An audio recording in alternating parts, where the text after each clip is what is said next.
منہاج القرآن انٹرنیشنل کی 1980 میں اس کی بنیاد رکھی گئی تھی۔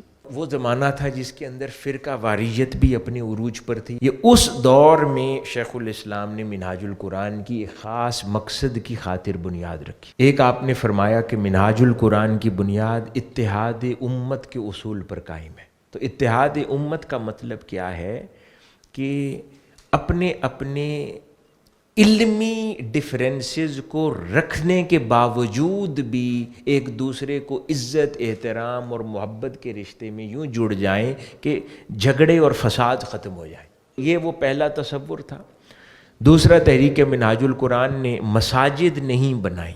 منہاج القرآن کی آغاز مساجد نہیں ہے، نہ یہ وہ رسمی چلنے والی مذہبی جماعتوں کی طرح جماعت ہے، نہ یہ رسماً چلنے والی سیاسی جماعتوں کی طرح جماعت ہے۔ آپ نے اس تصور، اتحاد امت کے تصور پر اس کی بنیاد رکھی، اور آغاز آپ نے فرمایا کہ میں تعلیمی ادارے قائم کروں گا۔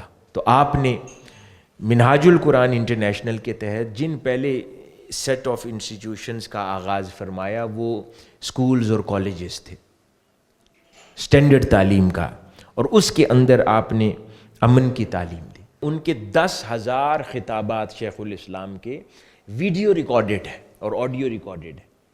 10,000 کسی ایک خطاب کے اندر کسی ایک شخصیت کا نام لے کر آپ نے کبھی کسی کو سخت لفظ نہیں ارشاد فرمایا، صرف محبت کا پیغام آپ نے دیا ہے۔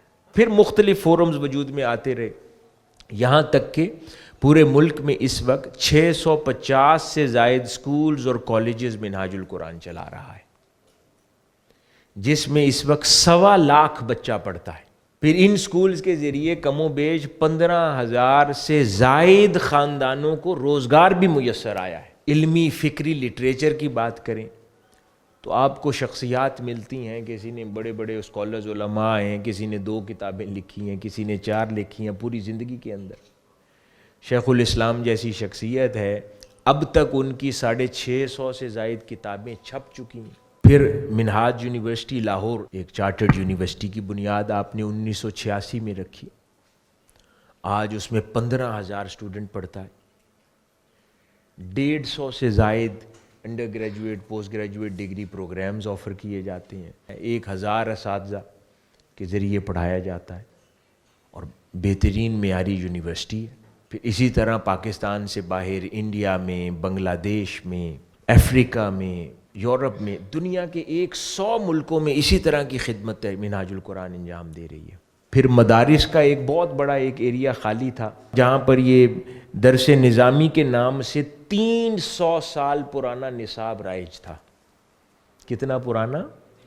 300 سال سے مدارس کا نصاب ہی تبدیل نہیں ہوا تھا۔ تو علماء میں جدت کہاں سے آتی؟ مدارس کے اندر بھی سکولز تو پہلے بنا چکے تھے 650، اب مدارس کے اندر بھی پھر جدت دیتے ہوئے شیخ الاسلام نے 300 سال کے بعد علم دین اور مدارس کے نصاب کو ریوائز کیا۔ یہ بھی خدمت اللہ پاک نے منہاج القرآن کے ذریعے دی۔